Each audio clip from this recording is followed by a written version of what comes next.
tadi yang katanya sejak lahir kecelakaan ataupun penyakit sekalipun yang menahun mengakibatkan mereka tidak berfungsi fungsi fisiknya terganggu, itu juga termasuk dalam disabilitas. Tantangan disabilitas di Desa Taman Ayu itu, kalau orang bisu kita sulit untuk berinteraksi karena susah mengerti bahasa isyarat.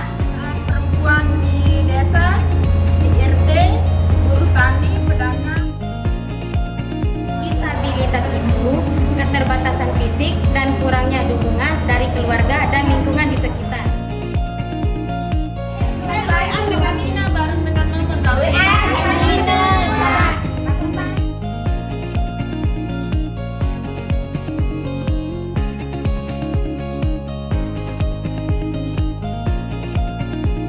Bisa berkumpul hadir di acara sekolah setara. Suara-suara perempuan itu nggak buat dirinya sendiri, tapi apa yang dialami sehari-hari di rumahnya itu bisa membuat kebijakan yang lebih baik di desa. Kebutuhannya ini kursi roda karena bisa juga lumpuh total misalkan. Perlu perhatian yang khusus. Kalau orang depresi kan kita takutnya bisa melakukan hal-hal yang nekat, kayak bunuh diri atau apa. Pikiran ini biasanya proses yang mengakibatkan perempuan tidak memiliki akses dan kontrol terhadap sumber daya. Pentingnya keikutsertaan teman-teman di dalam proses-proses yang berkaitan buat pembangunan desa. Tapi apa yang terjadi di desa berubah kalau nggak terjadi di diri sendiri dan nggak terjadi di keluarga, nggak bisa apa-apa.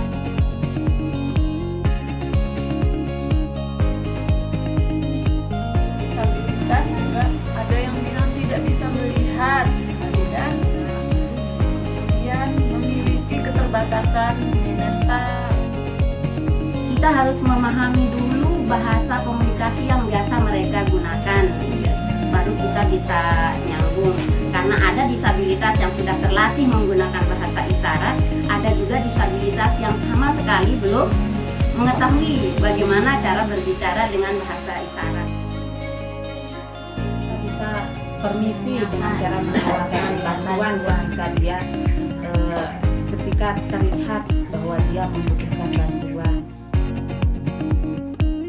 Yang saya sebutkan tadi itu benar, ikan nih nyalanya. Semua kita ini manusia yang punya hak dan kewajiban yang sama. Kenapa disebut sekolah setara? Ini adalah cita-cita kita, supaya kita semua tidak ada yang ketinggalan di tengah kemajuan dunia yang sudah luar biasa. Kami ada kantornya itu di Lombok Timur. Jadi, tapi untuk saat ini kami programnya itu ada di 3 kabupaten. Setiap orang yang mengalami keterbatasan fisik, intelektual, mental, dan sensorik dalam jangka waktu yang lama.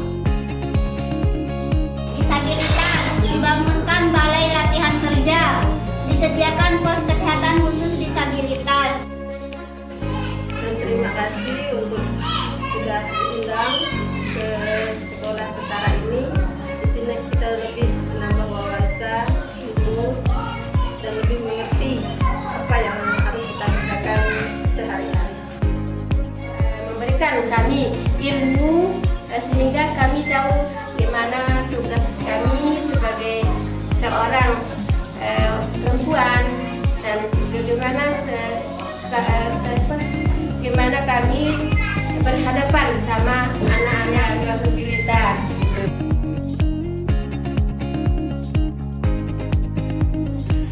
Sejak lahir maupun setelah lahir dia cacat fisiknya, tetap dia punya kekurangan dan itu disebut dengan disabilitas. Untuk perempuan, bagaimana cara berkomunikasi dengan pasangan supaya tidak terjadi pertengkaran saat membagi pekerjaan. Orang yang disabilitas harus dijaga secara merata dan bantuan khususnya harus segera disampaikan kepada yang menyandang disabilitas, bukan seperti BPJS, bantuan khusus, pendidikan. pendidikan, ekonomi, ataupun kebutuhan. Saya mengikuti pelatihan dari bimbingan Gema Alam ini. Saya mendapatkan ilmu yang banyak sekali dan pengalaman, dan saya bisa kasih tahu suami saya apa itu gender. Contohnya dalam keseharian dalam rumah tangga itu membantu pekerjaan istri. Melihat dia ikut pelatihan supaya bisa menambah ilmu yang baru dari sebelumnya.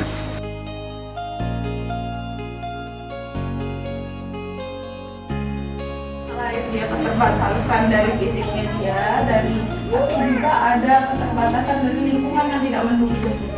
Kayak misalnya tadi saya jelasin kan akses jalan susah, terus mungkin di kantor desa mereka kesulitan, terus belum ada bidang miringnya. Kita pelajari dari ini pertemuan ini, ya kita bisa mengetahui apa itu disabilitas dan apa yang harus kita lakukan terhadap penyandang disabilitas dan bagaimana sikap kita terhadap disabilitas itu sendiri.